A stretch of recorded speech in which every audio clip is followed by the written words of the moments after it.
Límite, con Fernando Soria.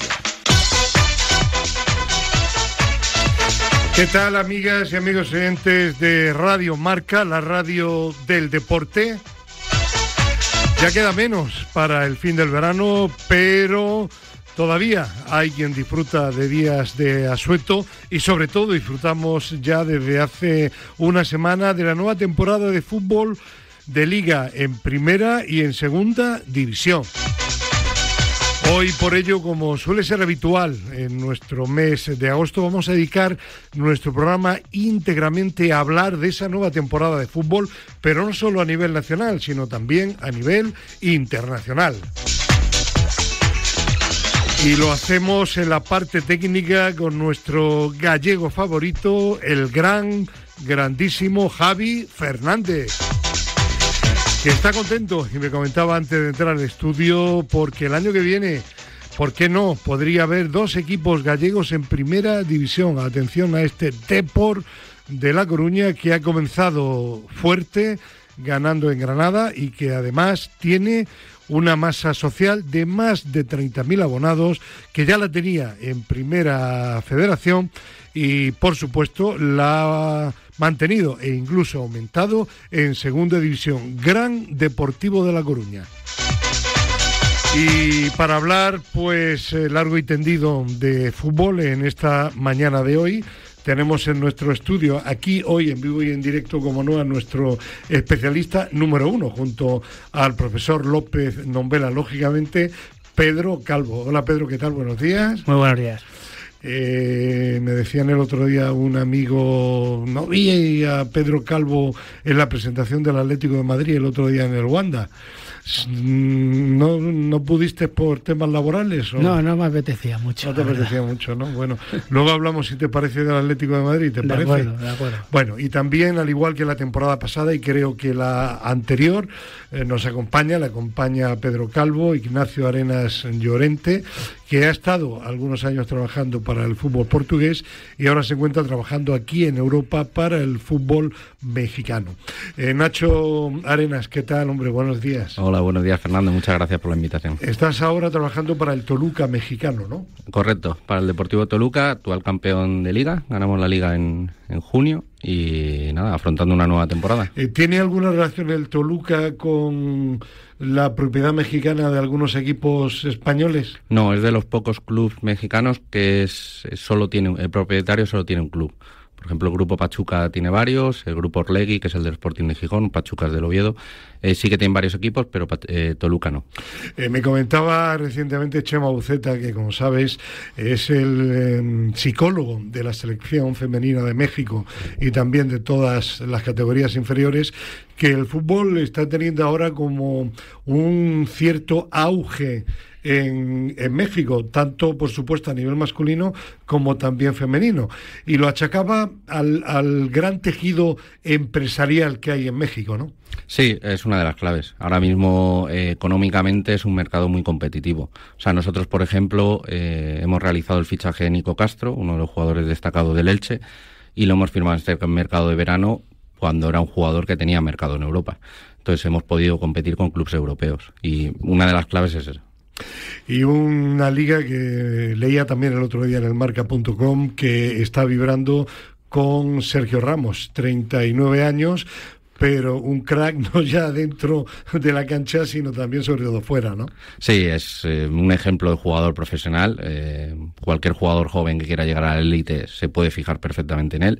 Y ahí están Rayados de Monterrey, siendo una de las figuras de la liga y compitiendo a un nivel bastante bueno, óptimo. De momento leía también en el marca.com que el equipo está igualado en la cabeza de la tabla clasificatoria y que tiene posibilidades de ganar un título que creo que desde el año 2020 no conseguían ninguno.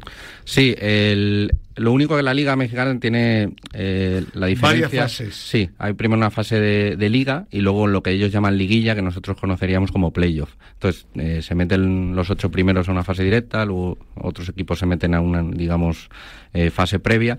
Y entonces sí, seguramente, vamos, es seguro, aunque se hayan jugado pocas jornadas, que Monterrey se va a meter una liga mayor. O sea, bueno, pues final. Vamos a comenzar, por tanto, con Pedro Calvo y con Nacho Arenas a comentar un poco lo que es el inicio de la temporada. Y sí que quiero aclarar algo que me parece importante. Este programa que estamos emitiendo hoy sábado se va a repetir también mañana domingo.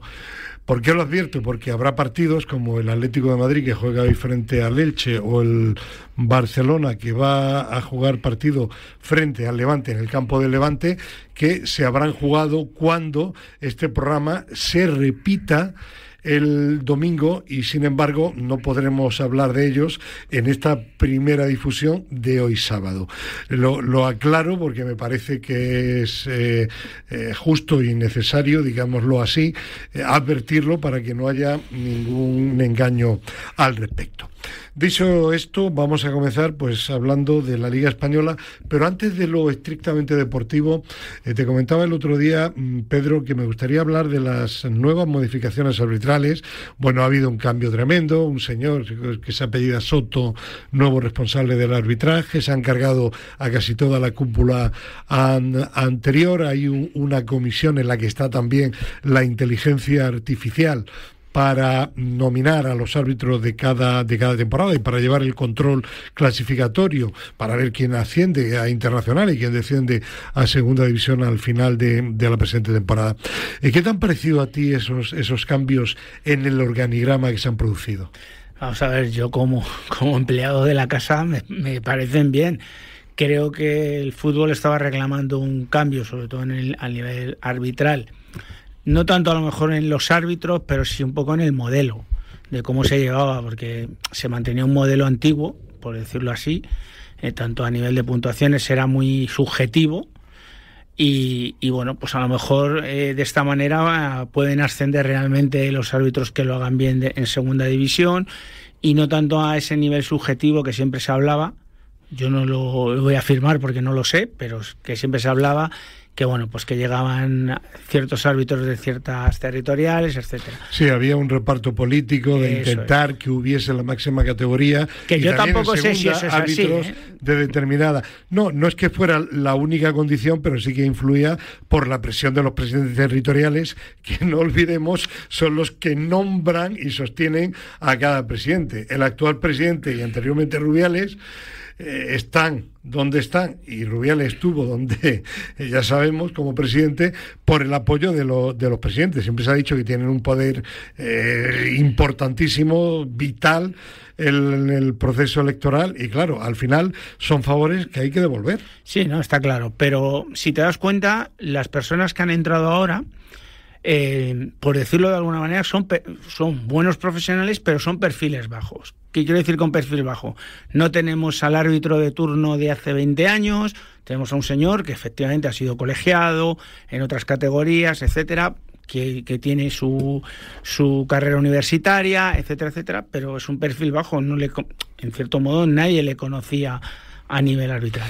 En todo caso, Nacho, imagino que hay que darle un poco de tiempo para poder hacer una evaluación que queremos que sea positiva, para que haya menos polémica, pero que habrá que hacer un análisis con detenimiento de si es así, ¿no? Correcto, al final hay que darle un voto de confianza, no es gente nueva que ha llegado allí a la casa, que han cambiado la estructura, entonces hay que darle un voto de confianza.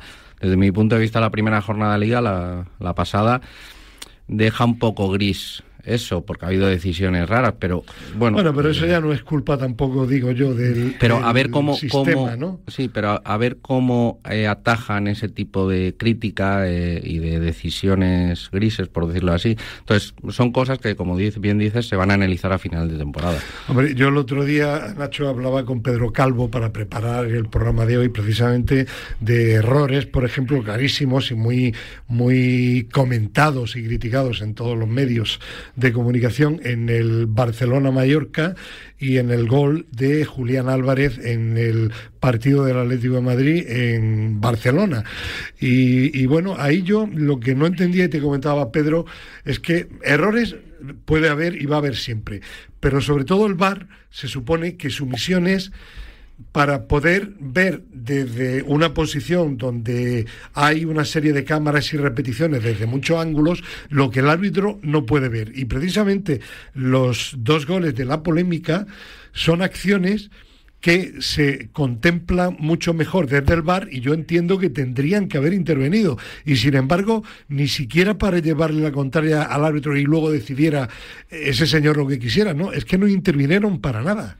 Ya, lo hemos visto, no sé si os habéis dado cuenta en el Mundial de Clubes, que claro, al final eso es FIFA y es otra historia, que se han parado jugadas que han sido faltas en medio campo y se han anulado goles por intervención del VAR, porque ha identificado que ha habido una falta previa antes de que la jugada terminara en gol, porque al final el gol es lo que más vale en el fútbol, ¿no? Claro. Entonces se ha anulado, y aquí yo no entiendo que no se haga. Y te pongo un inciso también, para mí yo hubiera analizado la jugada del penalti del Real Madrid, porque Mbappé pisa primero a Juan Cruz. Yo no digo que Juan Cruz luego no arrolle. Tampoco intervino el árbitro, ¿no? El VAR, perdón. No intervino. Y se ve claramente como Mbappé pisa y cae. Luego, efectivamente, Juan Cruz se lo lleva por delante. Pero, de momento, la primera acción es un pisotón en el tobillo de Mbappé. Entonces, al final... Pongo también esta, pero que las 3 claves... En definitiva, Pedro y Nacho, que está bien que el VAR intervenga menos, pero que intervenga cuando tiene que intervenir. A mí me gusta esa nueva faceta del VAR, que interviene menos, porque creo que así al árbitro se le deja más libertad y se le permite equivocarse. Antes iban con mucho miedo, no pitaban ningún fuera de juego, dejaban mucha acción y estaban pendientes del pinganillo. Y me gusta esta no intervención, pero es verdad que tanto el gol de Ferran Torres, la roja para mí clarísima de Rafinha, el penalti de Mbappé para mí es igual, es que se ve claramente. La roja de Rafinha, que también aquí en antena, en Radio Marca, se dijo claramente, Pérez Burrul, que tendría que haber sido también tarjeta roja, como fue la de Budimir. Totalmente de acuerdo. Es que es eso. Entonces, son acciones en las que ahí sí que el VAR está más que justificado. ¿Dónde no tiene que intervenir el VAR? Pues en una acción donde no sabe si ha habido más o menos intencionalidad, donde si toca lo suficiente o no para que sea penalti. Esas jugadas que aún con una cámara son un poco criterio del árbitro, y el que está en el campo es el árbitro. Pero en acciones que se ve claramente en una pantalla que el árbitro se ha equivocado, pues para eso está el VAR. Y que hay acciones como, por ejemplo, el penalti en Mbappé, que el árbitro, lo que ha dicho Pedro, se ve como... ¿Para ti también no fue penalti? Para mí no es penalti porque pisa Mbappé a Juan Cruz, y aunque le arrolle, que para mí no le arrolla tanto... Bueno, con las piernas atrás un poco, pero... Para mí yo creo que se cae Mbappé por el pisotón, porque se desequilibra. Entonces, es una acción de televisión, o sea, eso lo ves en la televisión, lo ves muy claro. Bueno, dirán algunos, y a lo mejor llevan hasta razón, que como el Real Madrid criticó tanto lo del otro día del Barcelona, pues que ante la duda, pues habrá dicho el árbitro y el VAR, no nos compliquemos. No, pero yo en eso sí que te digo, Fernando, porque al final yo he tenido la suerte, como bien sabes, que hago muchos partidos de Copa del Rey con ellos. Yo te digo que no. Pedro, sí, yo no digo, no estoy diciendo, ojo, no estoy diciendo que el árbitro pitara penalti para compensar. No, pero sí que lo que digo es que todos somos humanos. Todos somos humanos, y en un momento dado, igual que tú como entrenador, o tú, Nacho, cuando has tenido que decidir si fichar o no a determinado jugador, a veces subjetivamente influyen ciertas cosas. Tú a veces has alineado a un jugador por algún detalle, algún tema que tú dices, bueno, es que se lo merece más, y luego al final dices, es que me he equivocado, tendría que haber sido más objetivo. Quiero decir que posiblemente, pues los árbitros también, cuando salen al campo, en la mente, aunque intenten eliminarlo de su pensamiento, hay cosas que están ahí. Sí. Y en un momento dado, una decisión, un caso de duda, pero para eso está el VAR. Estoy totalmente de acuerdo. Sí, o sea, no... Bueno, pues nada, de las nuevas normas que hay del arbitraje para esta temporada, aparte del VAR que va a intervenir menos, ¿hay algo que os llame la atención positiva o negativamente? A mí me gusta la idea que, digamos, han copiado del fútbol americano, que en México y en la MLS ya se hace, de que el árbitro explique la decisión cuando acude al VAR. Me parece que es una manera de ser más transparente respecto a la afición, sobre todo a la afición local que está allí en el estadio, y aquí en España no se hace, pero sí que se está haciendo en Premier, si no me equivoco, y creo que se hizo en el Mundial de Clubs, y creo que es una cosa acertada. Lo que menos me convence es el fuera de juego de Wenger, el famoso fuera de juego que está en estudio todavía, pero me parece que volveríamos al mismo problema. ¿Cuál es el límite? Porque dicen, no, el cuerpo entero, no el cuerpo entero, y si el talón no está... Yo en lo del tema, Nacho y Pedro, del fuera de juego, lo tengo muy claro. Y yo creo que ahí no debería de haber ningún tipo de problema. Si tenemos un criterio claro, el de Wenger o el anterior, y hay una máquina que fija con una fotografía exactamente la línea, ahí no hay tutía, nos parecerá injusto o no. Ahora, eso sí, que el criterio sea claro. Sí, yo estoy con Nacho. A mí sí que me gustaba la idea, pero tienen que definirla bien. Sí, recordar un poco... Claro, es que el jugador esté con el cuerpo entero. O sea, que no pase como está pasando ahora, que por la punta de una uña están pitando un fuera de juego. Entonces, yo creo que darle el cuerpo entero, pero también lo que dice Nacho, ¿qué pasa si no está el cuerpo entero, está el talón? Por lo que dices tú, que la máquina marque, y si la bota está tocando, claro, no hay fuera de juego. Y ahí sí que no hay ningún tipo de duda. Mire usted, en la máquina, aquí está la fotografía, punto. Pero que quede claro para el aficionado. Claro, porque por ejemplo, el problema que hay ahora es que la máquina lo marca bien, pero claro, tiene que ser la zona del cuerpo que está habilitada y la gente no se entera al final. Y luego hay otra cosa que en el rugby se hace, no sé si se hará o no en el fútbol americano y en algún país, pero sí que lo hemos comentado aquí, que yo creo que se debería de hacer, y es que cada equipo tuviera, por ejemplo, la posibilidad de pedir una revisión en cada tiempo. Eso lo han hecho ahora en el bar de primera ref. Sí. ¿Sabéis que, sí, ¿sabéis que no. han puesto un bar en primera ref? Sí. ¿Vale? Porque es una categoría bastante ya profesionalizada, y entonces ahora les van a dar a los equipos, creo que son por tiempo tres opciones de pedir revisión. Y si además aciertan, siguen teniendo. No les cuentan. Yo creo que y en el fútbol femenino también, en primera femenina, claro, van a hacerlo también. Yo creo que eso además, evitaría mucha polémica. Es decir, lo que dijo el otro día toda la gente del Mallorca y el entrenador Yagoba Arrasate, etcétera, y con toda la razón, pues si tienes la posibilidad, pues al final se va a revisar.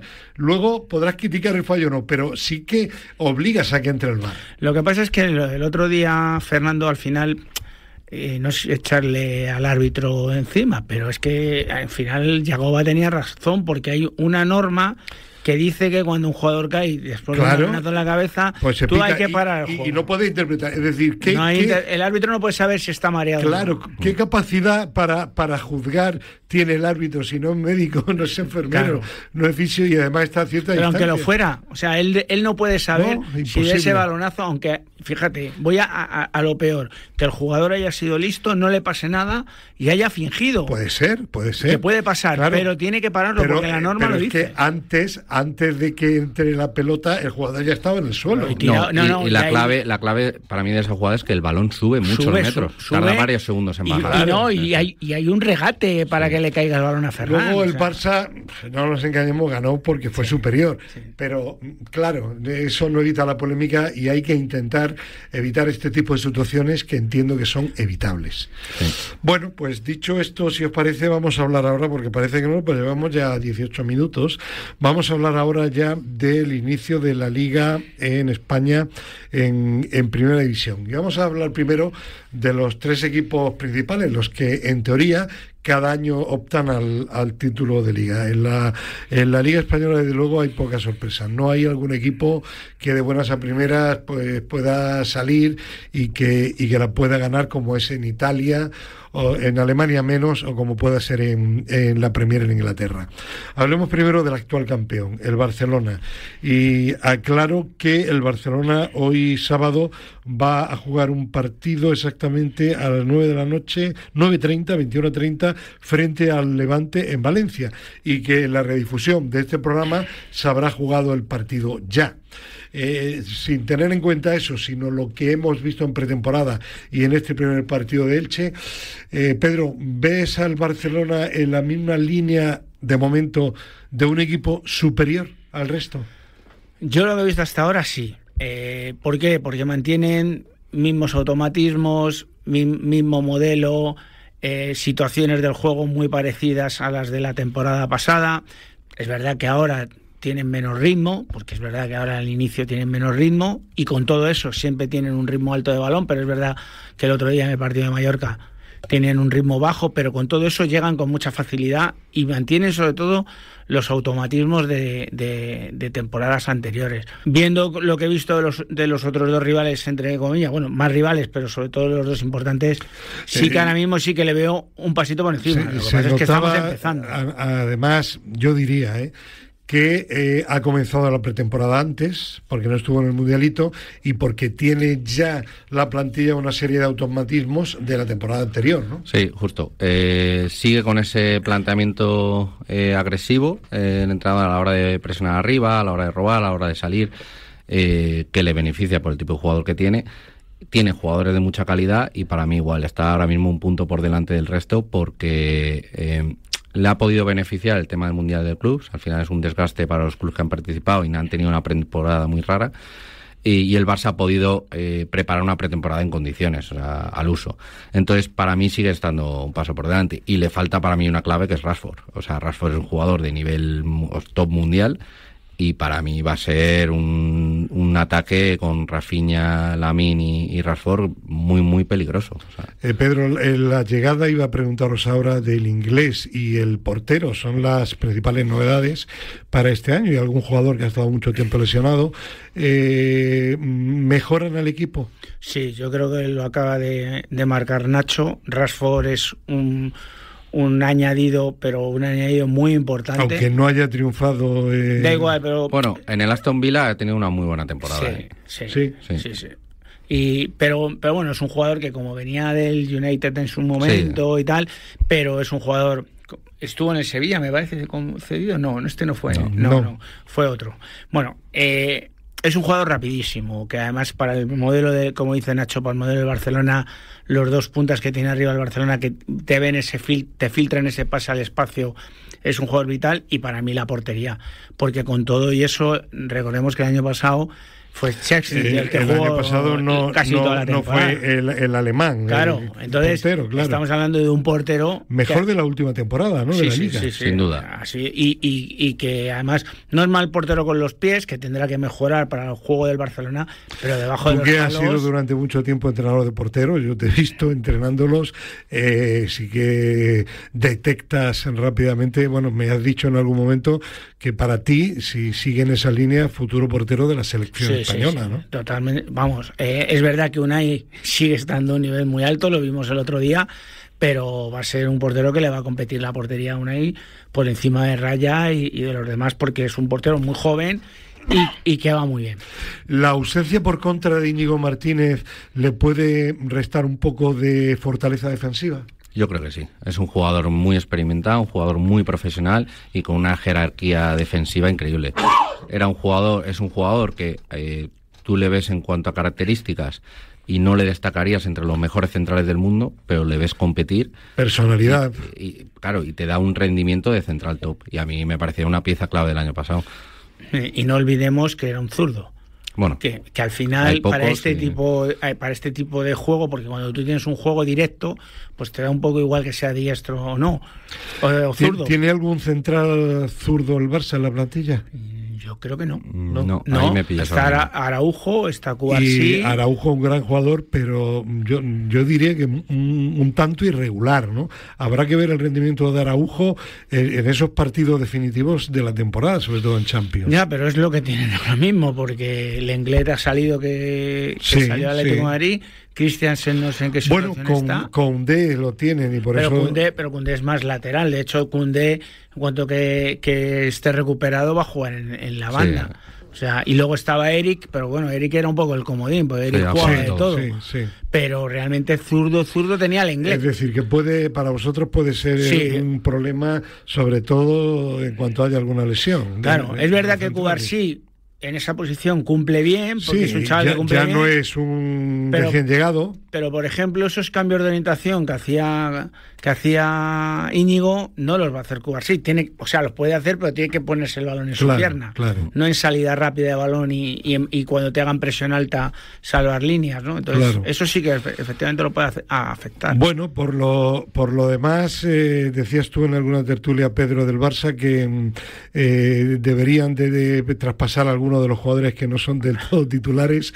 Hablabas de Casado, hablabas de Fermín. Al club no le importaría que se fueran, pero a pesar de que el entrenador cuenta con ellos, pero han dicho que no, que ellos se quieren quedar. Y Hansi dijo ayer viernes, si no me equivoco, sí, que no le sobra, que él cuenta con ellos, que habla con ellos. Sí, ojo, claro. Y no se olvide que falta un jugador que para mí el año pasado me escandalizó, que se lesionó súper pronto, que es el Marc Bernal, el mediocentro, que es un escándalo. Un chico con una estatura que es muy zurdo, muy estilo Busquets, pero con otras características. Me consta que le encanta a Hansi Flick. Y que se lesionó en Vallecas en las primeras jornadas, que es otro jugador muy importante. Bueno, quizá un chico como este que llega de una lesión, teniendo todos los medios que tiene el Barça, pues no estaría de más cederlo a algún equipo, ¿no? Sobre todo con todo lo que tienen. Porque claro, es verdad que con todo lo que tienen, pero... Es que juega con dos en el medio nada más. Ya, pero es que...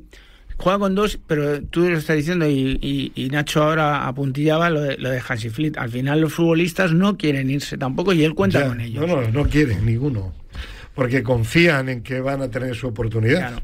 Sí, si el míster te dice que cuenta contigo, tú estás en un club top, no te vas a ir. Fermín el año pasado fue un jugador importante. Muy importante. Marc Casado lo fue en distintas etapas. Son dos jugadores que si el míster cuenta con ellos, vamos, yo no creo. Ahí tiene un problema el Barça. Bueno, pues vamos a hablar ahora del que quedó segundo el año pasado, que fue el Real Madrid.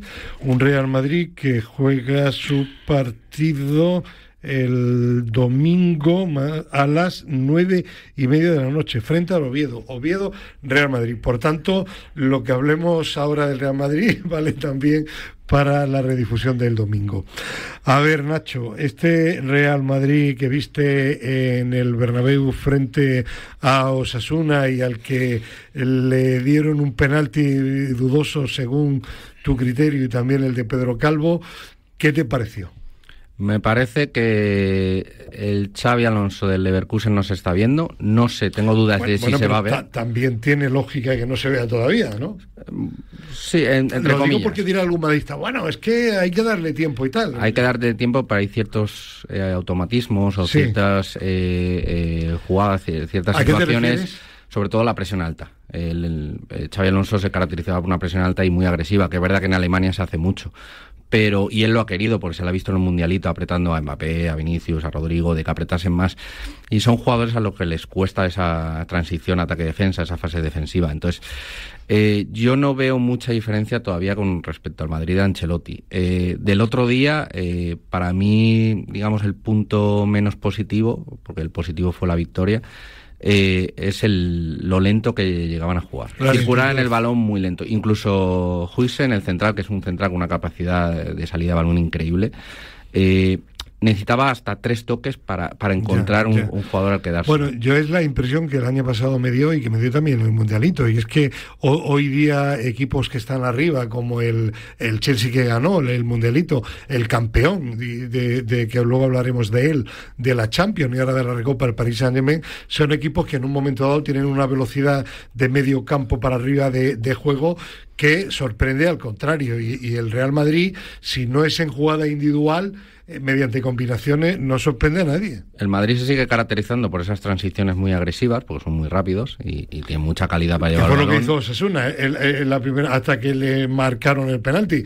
Me quedo atrás, no le dejo espacio y ahora búscate la vida. Y para mí el principal problema es la poca movilidad que hay interior. O sea, por dentro los jugadores no se mueven, están estáticos. Se ofrece el cercano al poseedor de balón, pero ves el resto y no hay un desmarque de ruptura desde el lado contrario, no hay un movimiento de apoyo por dentro que mueva al equipo contrario y les haga desconfigurarse. Pedro, ¿eso es un problema de tiempo que necesita Xavi o es un problema de tipología de jugadores o un poquito de cada? Pues Xavi va a tener que manejar todo eso. Yo, como dice Nacho, Xavi lo intentó en el Mundial de Clubes.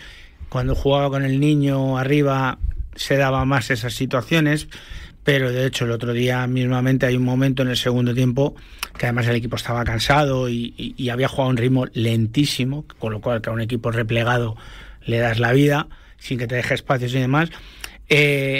Apretaba a Vinicius, apretaba a Mbappé, pero es que yo creo que lo que ha dicho Nacho es que al final va en la tipología del jugador, que estamos hablando del Barça. El Barça lo tiene intrínseco, eso, el Barça Su manera de jugar es con 5 por delante. En cuanto roban balón, le da igual que el equipo esté encerrado. Pero además tiene una clave, que es que el Barça te juega con la defensa a 40 metros de la portería. Como no haga eso, está perdido. Entonces, el Madrid no tiene ese concepto metido. El Madrid cree que con sus características individuales va a ganar muchos partidos, que va a ser muy posible. Sí, que el año pasado pero luego pasado, arriba y eso que para mí ha mejorado un poco al entrar de nuevo Militao con Hausen, el lateral izquierdo Carreras, y si entra Carvajal, porque el inglés no me gusta nada, pero si entra Carvajal va a estar mucho más equilibrado. Carvajal, que sí te convenció. Sí, además porque sigue generando incertidumbre metiéndose por dentro, genera mucho. ¿Cómo es que le está costando tanto a Trent, al jugador que viene del Liverpool, cuando yo le vi en algunos partidos en el Liverpool y estaba a un gran nivel, y sobre todo a la hora de sacar córner, faltas y tal, un toque de balón privilegiado? Pero yo creo que son diferentes conceptos de juego y modelos de juego. El Liverpool jugaba muy rápido. O sea, el Liverpool Trent era más de llegar y poner o balón al espacio, correrla, pum. Y sin embargo aquí tiene que manejar más el balón. Sí, y luego a mí hay una duda que tengo viéndole, y es si físicamente está al 100%. Eso es. Porque tuvo una lesión importante, es verdad que ha jugado partidos ya, pero yo no le veo el jugador explosivo hay que está en el lesiones Liverpool. hoy día, y hemos hablado con médicos aquí en Al Límite, Pedro. Hoy día las lesiones, por esos calendarios tan cargados, tardan tiempo en recuperarse. Bueno, ahí está Gavi, que era indiscutible en el Barcelona y en la selección española, y de momento es más suplente que titular. Ya. No, eso es así. Y luego otra de las cosas sobre el Madrid. Del Madrid que hablábamos antes, que yo he seguido viendo, y voy un poco a lo que decía Nacho antes, que esa falta de movilidad interna a la hora de venir a recibir, como hace el Barcelona y demás, obliga de nuevo a los centrales a jugar los cambios de orientación largos a banda, pues a Vinicius, o el largo a Mbappé, y además son muy claros porque juegan en largo, pero en ningún momento la segunda línea, la línea de medios, va a ocupar ese posible rechace o esa segunda jugada para recibir, con lo cual sigue manteniendo esos pases de Rüdiger y tal, que en muchos momentos le salían bien y eran goles, pero el otro día se vio, hacia Arnold, veis, sobre todo. No, y si veis algún resumen o algo, se ve a Xabi Alonso en cuanto sale el balón de centrales, cómo él está pendiente de la línea defensiva que suba, cómo está pendiente de que las líneas estén muy juntas pero en campo contrario. Entonces, una de las claves que Xavi está intentando conseguir, que seguramente consiga con el tiempo, y eso le va a dar esa posibilidad. Tú al final, cuando juegas en largo, si estás solo, lo único que puedes hacer es controlar y parar. Claro, pero aunque subas la línea defensiva y presiones muy arriba, si al final no juegas la pelota rápido mediante combinaciones o alguna acción individual, porque salvo Vinicius en alguna ocasión, Mbappé también, pero incluso ninguno de los dos son jugadores como Rodrigo, de que se inventan un pase y te pueden hacer un gol, como Rafinha o sobre todo Lamine Yamal en el Barcelona, que en un metro cuadrado un regate y tiran. Son jugadores que necesitan espacio, ¿no?, para regatear, y eso... Sí, pero yo voy un poco a lo que Xavi está intentando, es no perder el balón tanto en largo, sino intentar, pues por ejemplo con el central, con Hausen, que es un central que se incorpora muy bien, que rompe líneas, que era una cosa que ha perdido el Madrid al no tener a Kroos y a Modric, que eran los que rompían las líneas de presión. Pues que un central te rompa líneas te genera mucha superioridad, porque al final van a ir hacia él, puede ser que hasta haya veces que haya dos que vayan a él y te genera ese pase. Si tú lo tiras, lo lanzas directamente, como decíamos, si no vas a esa segunda jugada es muy complicado. Pero, insisto, no para que me deis ninguna razón ni muchísimo menos, sino porque creo que es un tema importante, pero aún así, si tú luego no juegas la pelota con velocidad y no tienes jugadores combinativos y tal arriba, ante defensas cerradas, tienes un problema. No, lo ha dicho Nacho antes. Así es. Lo ha dicho Nacho. Jugadores los tiene, pues Rodrigo está en el banquillo, Brahim estaba en el campo, Brahim es un jugador que en el 1 para 1 es de los mejores que hay. Entonces, jugadores los tiene. Para mí, una de las claves que le falta al Madrid, que le puede favorecer en ese sentido, aunque no lo parezca, es un mediocentro, un Rodri. Se habló de Rodri, el del Manchester City y tal, ese perfil, un jugador más posicional. Un De Jong o un Pedri del Barcelona. El otro día lo comentaba también con Pedro. Jugadores de centro campo para arriba, el Barcelona me parece a día de hoy claramente superior al Barcelona, ¿no? Al Madrid. Al Real Madrid, perdón. Sí. El Barcelona claramente superior al Real Madrid, efectivamente. Como equipo sí, como individualidad ahí para mí habría más debate, pero como equipo sí. Bueno, pero digo como individualidades, pero que las individualidades son las que al final configuran un equipo. Un equipo tiene individualidades que tienen que saber jugar en equipo. Ya, pero yo sé por dónde va Nacho. Explícalo Es lo que te para quiere, mí y para lo los que te oyentes. quiere dar a entender es que Sí. al final las individualidades a nivel técnico pueden ser muy parejas, pero el Barcelona está muy rodado a la hora de esos movimientos que hablábamos antes. Claro. O sea, el Barcelona, cuando tú ves a los 5 de delante del Barcelona, están en constante... O sea, tú no los controlas. Te aparece uno por un lado, otro por otro. Y ese balón, ¿por qué circula tan rápido? Porque se mueven, buscan los intervalos, los espacios libres, juegan paredes rápidas. Aún así, totalmente de acuerdo con vosotros. Ahora hablo solo del centro del campo. Jugadores de la creatividad y además del trabajo, porque Pedri ya trabaja, roba también, de la calidad de esos dos del Barça. Me parece que hoy día no tiene ninguno el Real Madrid. Tchouaméni es un jugador sobre todo defensivo. Arda Güler sí puede ser un jugador del último pase y combinativo, pero no es un jugador de la personalidad a día de hoy que puede tener uno de estos dos jugadores, o incluso de un Casado o de un Gavi, que los tienen ahí en la recámara. Sí. No lo sé.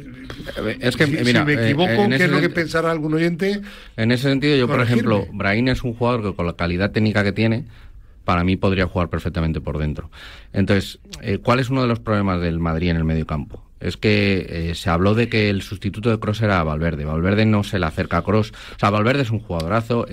Físicamente, claro, te vas con él a la guerra. No pero es verdad, partido. no es capaz de asociarse rápido, de ver líneas de pase. Y el Madrid necesita un jugador así, porque ahora mismo no lo tiene. Entonces, eso te perjudica. Pero el Barça sí lo tiene. Sí, claro, pero el Barça, pero lo hemos hablado al principio, el Barça viene ya quiero decir muy que rodado. De John y Pedri no son Rodri, pero entre los dos en un momento dado sí que compensan no tener a un Rodri en el Barça. Sí, seguro.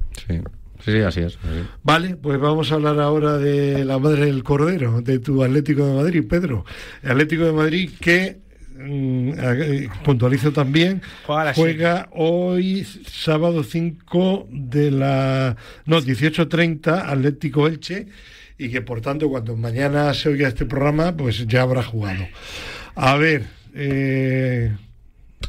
pues mira, yo el otro día estaba súper ilusionado y no sé si me vas a dar la razón o no. El día del partido de Sarriá. Porque vi un primer tiempo que fue lo más parecido al Barcelona que yo había visto al Atlético de Madrid. 5 tíos por dentro, con una movilidad constante, porque Cardoso y Gallagher, que son a priori 2 seises, 2 más medios centros de llevar el balón de un lado a otro, jugando por dentro, moviéndose al espacio, Almada, Baena, el balón rodaba, cambios de orientación, llegando por... Es verdad que no llegaban, por decirlo así, a puerta con muchas ocasiones, pero llegaban claramente a portería. Julián Álvarez saliendo de posición, o sea, generando mucho. Hasta el lateral izquierdo me parecía muy tronquete, le vi con llegada, con fuerza, tal. Llorente para mí fue uno de los, y junto al hijo, de los peores del partido, y sobre todo que veía la línea adelantada, los centrales, como hablábamos, rompiendo líneas y generando superioridades, buscando ese pase por dentro. O sea, yo decía, esto no puede ser. Aquí pasa algo raro, porque esto no puede ser. De pronto llega el intermedio y cambios. Llega el descanso y termino para que participe Nacho y me dé su opinión, y quita a Cardoso porque tiene una tarjeta que, bueno, pero aguántale un poco, y quita a Gallagher. Y mete a Barrios, que, bueno, es un jugador que también puede hacer esa labor por delante, o además un chico que rompe líneas, que va muy bien, pero saca a Coque, que es un jugador que tiene que bajar a buscar la pelota al borde del área, con lo cual ya anulas a los dos centrales que te estaban creando esa superioridad arriba. ¿Qué es lo que pasa en esos primeros minutos? Esos primeros minutos el Español, cuando se genera eso, se te viene arriba y no te deja salir, te empieza a generar situaciones, el equipo ya tiene incertidumbre, Baena, que recibía en segunda línea, o Almada, ya tienen que recibir en zona de lateral izquierdo o tal. Entonces el equipo empieza a perder el sentido. coge un poco el equipo otra vez la línea, que hace la jugada del segundo gol, que pega en el palo, y cambia a Baena y Almada. Y mete a Raspadori, que es un delantero centro, es lo que yo he visto en el Nápoles, es un delantero de área, chiquitito, movilidad, pero de área. Lo mete de lateral izquierdo.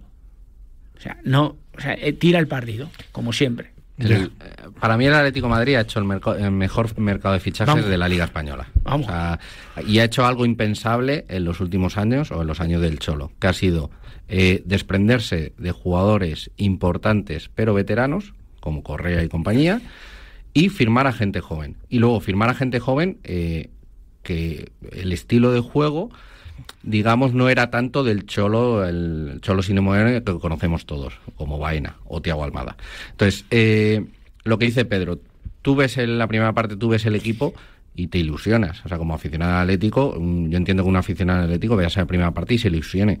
Un ritmo de juego alto, mucha movilidad, capacidad de asociación, siendo agresivos, siendo ofensivos. Pero claro, para mí lo que cambia es que el entrenador es el Cholo Simeone. Yo intuyo que se siente muy cómodo encerrándose atrás o jugando de una manera más conservadora, y eso es que le ha pasado durante toda su carrera. Le pierde partidos. O sea...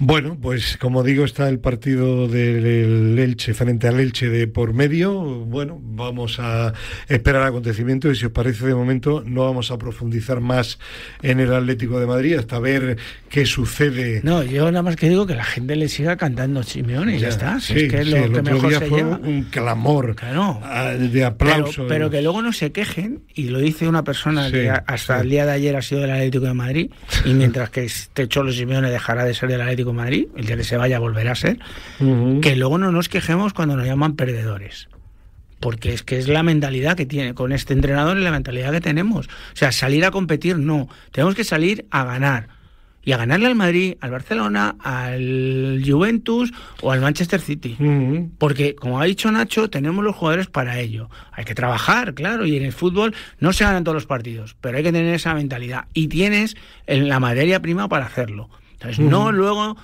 como hemos oído el viernes, que todos estamos equivocados.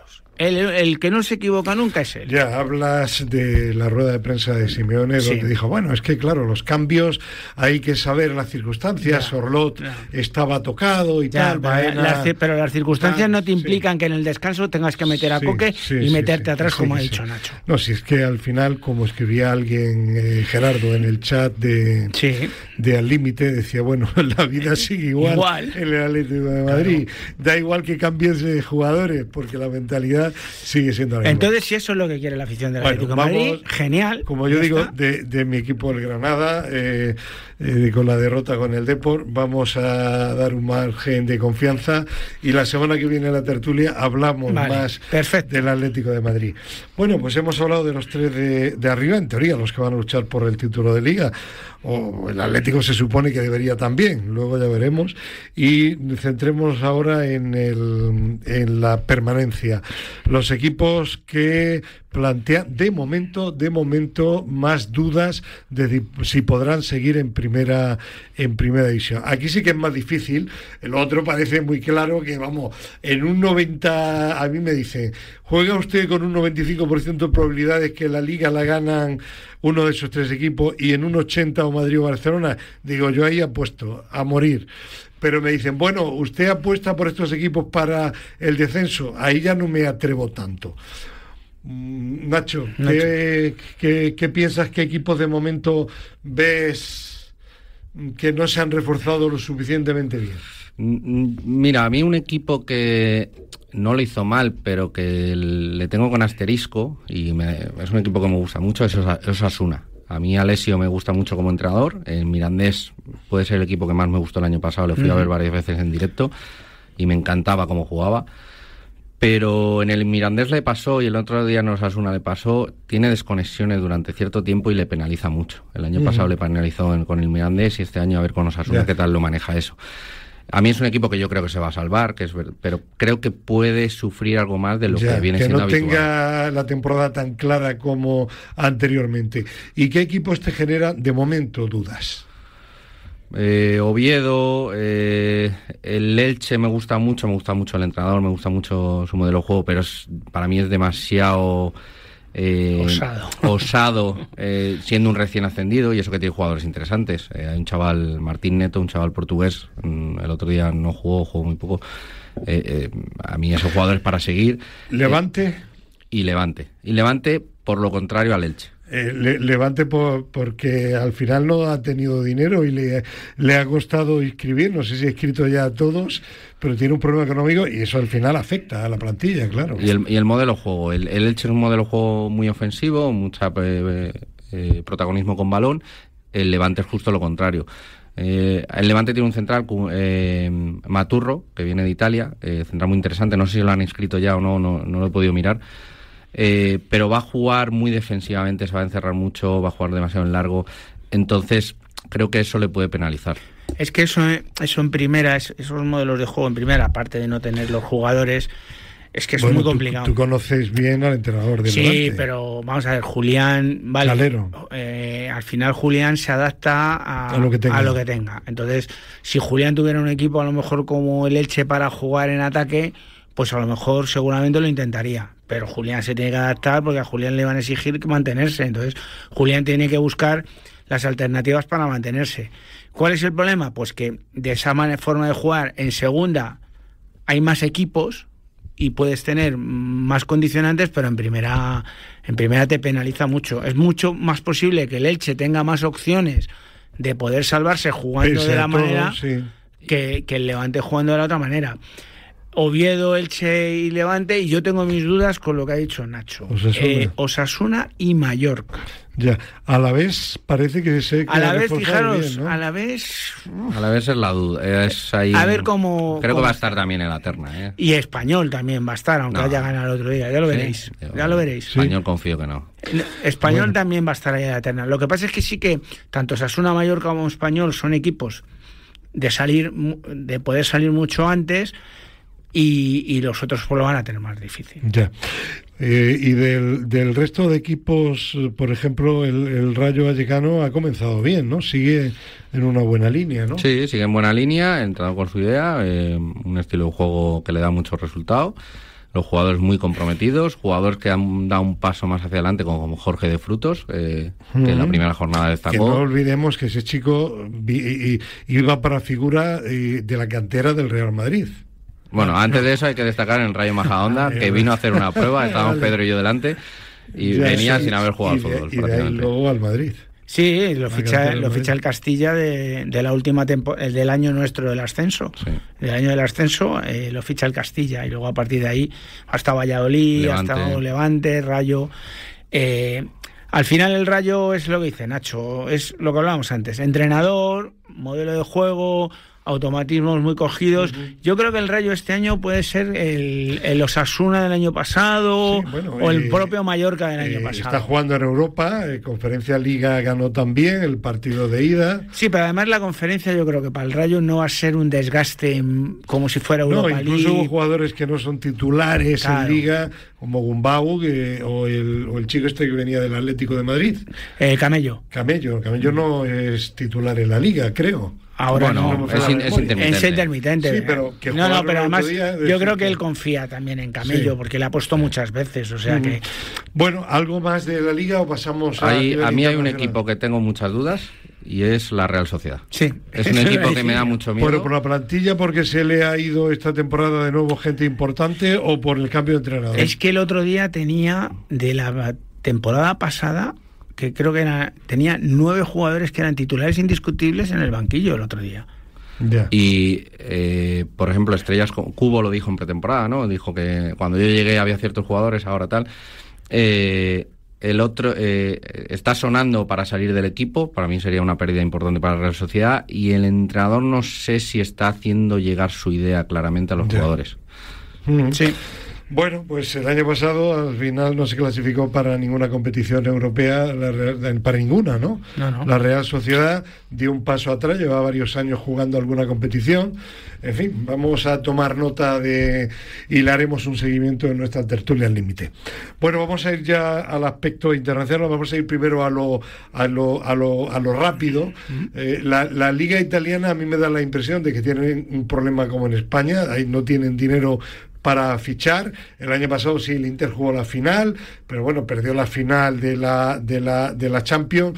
No parece que ni Nápoles, ni el Milan, ni por supuesto el Inter, ni tampoco de la Juventus se hayan reforzado para disputar la competición interna, sí, pero a nivel europeo no parece que vayan a estar entre los favoritos, ¿no? ¿O me equivoco? No lo sé, vosotros sois los entendidos. Yo es que un equipo italiano, o sea, los italianos compiten como nadie. O sea, ya. Y da igual el nombre que tenga. Y para mí no se han reforzado del todo mal, es verdad, porque por ejemplo el Milán ha perdido una pieza importante, que se ha ido al City, Reiners, pero creo que ahí hay mucho mercado interno también. Sí. Entonces, y mucho mercado hacia el este de Europa y demás. Entonces, creo que van a competir muy bien. Sí. O sea, Inter, Milán... De todos Nápoles. los equipos, ¿cuál ves tú que va a ser el Inter el que siga ahí estando?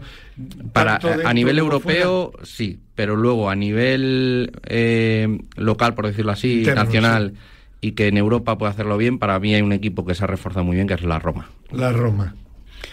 Sí, yo la Roma no lo tenía tan ubicado porque creo que va a jugar Champions, ¿no? Me parece. Sí, juega Champions. Sí me gustó la Juventus, aunque fue en el torneo en verano, me gustó la Juventus. Nápoles es la incógnita porque ya lo hemos vivido otras veces. Evidentemente algo tiene para haber sido campeón. Ya lo hemos vivido otras veces, claro. Y yo estoy con Nacho. O sea, yo creo que Inter va a estar ahí y todos van a competir en Europa seguro.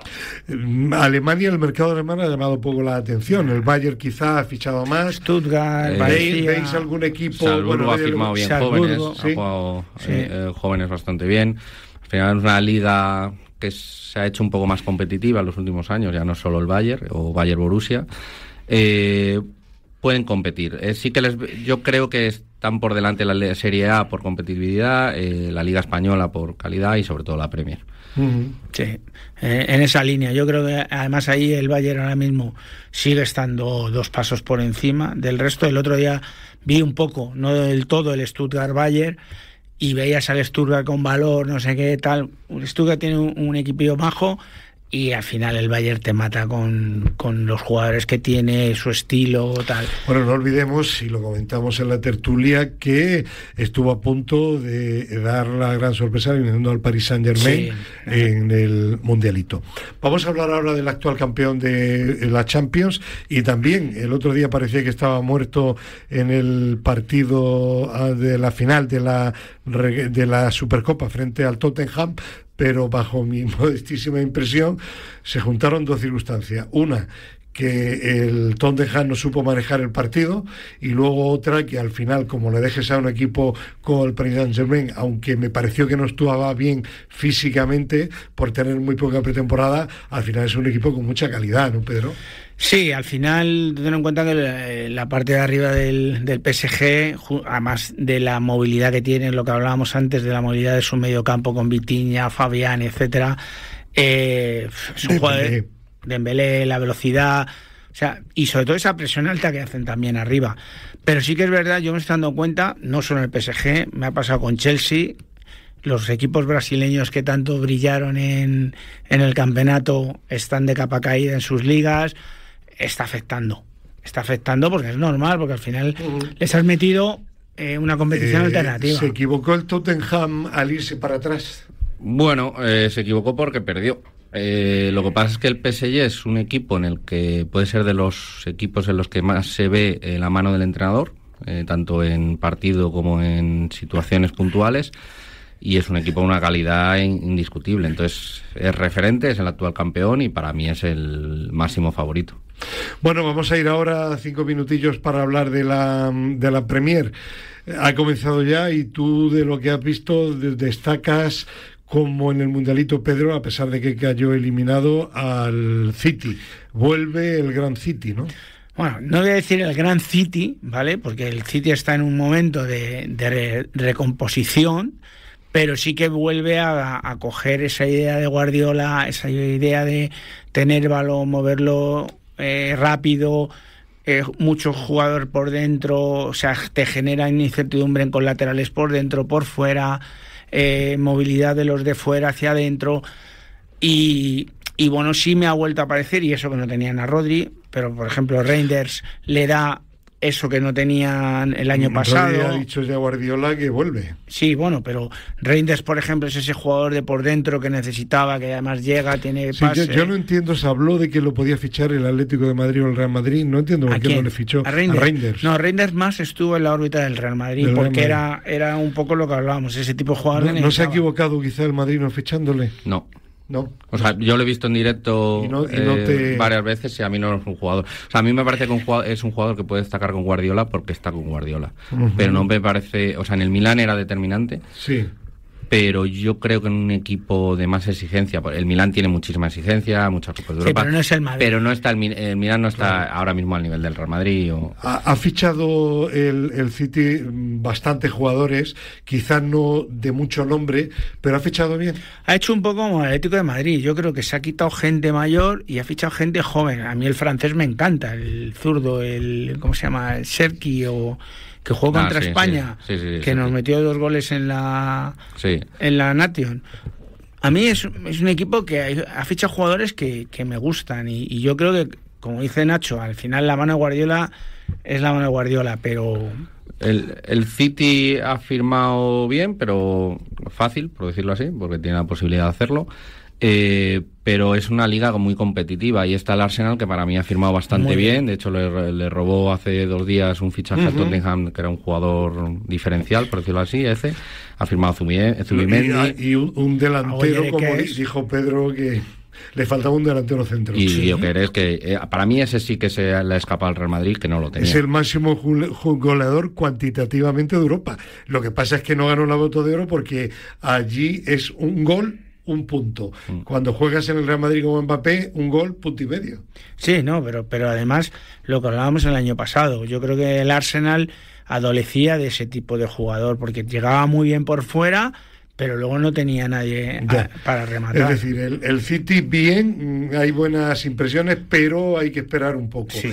Y del resto de equipos, por ejemplo, el Chelsea... Yo a Arsenal y Chelsea le veo en buena línea, además ha firmado muy bien, pero le vi muy cansado, le vi como el Madrid, juego muy lento. Arsenal también le vi, aunque ganó, pero le vi bastante trabado, también como espeso. También le vi espeso. No jugó mundialito. No jugó mundialito, pero le vi... Liverpool sí me gustó. Sí. Liverpool ha vuelto a coger esa línea suya. Liverpool ahora no se habla porque no ha estado en el mundialito. Claro, pero el Liverpool estuvo a punto de eliminar al Paris Saint-Germain en la Champions, y el que le eliminó precisamente fue el Paris Saint-Germain. Ojo, es el actual campeón de la Premier. A mí, aparte de estos que estáis comentando, yo siempre metería en la terna, aunque es muy complicado, el Aston Villa de Emery. Sí, está bien trabajado. Que con Emery está compitiendo muy bien ahí. Y no se ha clasificado este año para la Champions. Es que en la Premier, como falles 2 días, vamos, mira al Manchester United. Que en la Premier tienes que los 10 primeros son equipos, en la Premier tienes los 10 primeros son equipos top. No es como en España. Al final en España, como el año pasado, teníamos 5 y porque tuvimos la suerte que Athletic y Villarreal compitieron. Pero es que en la Premier hasta el décimo... Bueno, el Newcastle, otro equipo también que está este año en la Champions. No han ganado la Champions, pero ganaron la Conferencia Liga. Sí, pero yo, que te diga Nacho, yo le veo más equipo al Aston Villa que al Newcastle. Sí, yo también. Le veo mucho más equipo. Sí. Y sin embargo va a jugar Champions Newcastle, o sea que... Evidentemente la Premier sigue estando muy en otro nivel. Con el nivel medio. Sí. Bueno, pues bien, con el sonido de fondo nos queda todavía 1 minuto y medio, y yo quería preguntaros, cómo no, por el relevo de Montse Tomé al frente de la selección de fútbol femenino. A ver, yo te dejo primero a Nacho. Resultados ha tenido, ¿no? Pierde una final y la federación decide sustituirla. Dicen que al parecer las jugadoras presionaron. Yo que estoy más en la parte de despachos. Si tú ves que tu plantilla no va acorde a tu entrenador y no van en la misma línea, tienes que tomar medidas. ¿Se ha decidido esto? Pues esperemos que sea lo mejor para la selección. Yo como tengo alguna información Bueno, ya dijimos, más, perdona, aquí que seguro por lo que habíamos visto que la relevaban. No, pero es que al final no tenéis que analizar solo el puesto de Moncho Setome. La federación, desde el nuevo presidente, está ahora mismo renovándose en todo. Se ha renovado todo el fútbol base masculino a nivel de categorías inferiores y se ha renovado todo el fútbol base femenino también a nivel de categorías inferiores. Entonces, bueno, pues como ha dicho Nacho, además de ha habido este tema, entonces era lo fácil. Al final yo creo que no es cuestión de resultados, es cuestión de que quieren darle ¿La otro nueva aire. seleccionadora? Bueno, pues hay que verlo. Yo no te puedo juzgar mucho. Trabaja bien hasta en la sub-23, viene con otra chica que además creo que ha colaborado aquí en Marca. Pues no sé. Tiempo al tiempo. Eso bueno, es. Pues Nacho Arenas Llorente y Pedro Calvo, muchísimas gracias y seguimos en contacto permanente porque la semana que viene ya habrá programa habitual de sábado y tertulia domingo. Y gracias también a nuestro compañero técnico, a Javi Fernández. Hasta la semana que viene. Adiós.